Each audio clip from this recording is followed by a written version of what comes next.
Halo teman-teman, akhir tahun ini DC Pinjol makin aktif kejar setoran, harus berhati-hati.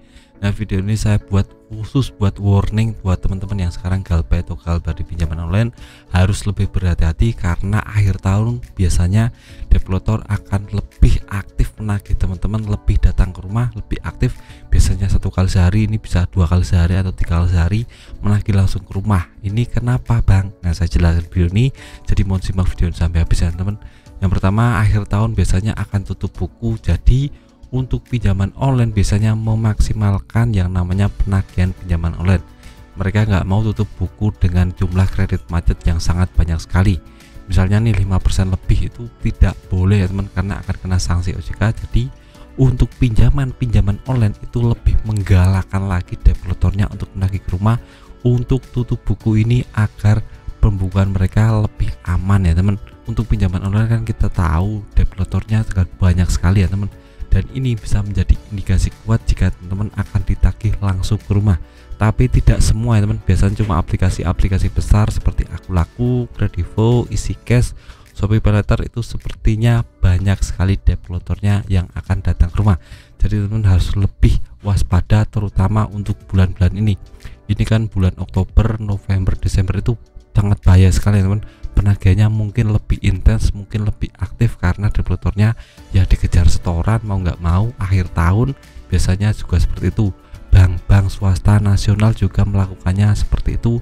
Jadi umpamanya bank BRI atau BNI itu ada orang yang punya tagihan, biasanya akan lebih intens di akhir tahun untuk menagihnya karena akan tutup buku.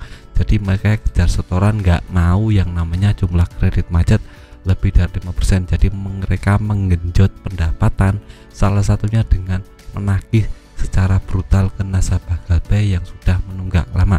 Ini biasanya dikhususkan untuk nasabah galbay yang pinjamannya 10 juta ke atas teman. Untuk pinjaman kecil-kecil mungkin tidak akan digubris karena malas saja menagih. Untuk orang yang punya pinjaman kecil 300.000, 500.000 itu kemungkinan besar lebih aman untuk ke depan ditagih developernya tidak akan ada ya teman.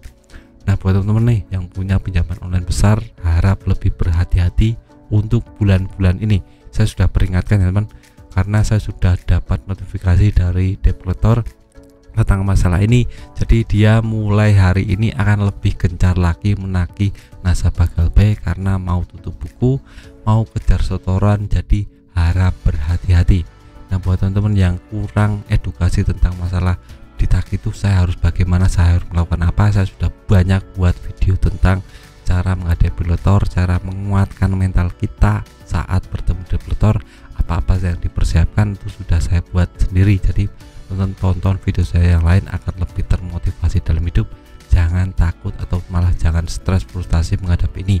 Jadikan ini motivasi hidup akan lebih bekerja lebih keras dan lebih cari pendapatan lain di luar pekerjaan teman-teman. Jadi teman harus camkan ini dan tanamkan di mindset teman-teman. Nah, itu saja video singkat dari saya tentang akhir tahun DC Pinjol makin aktif kejar setoran agar teman-teman lebih hati-hati, sebagai warning agar lebih ke depan lebih berhati-hati. Kalau tidak pepet ya jangan pinjam di pinjaman online. Itu video singkat dari saya, semoga bermanfaat, tetap semangat ke depannya lebih baik.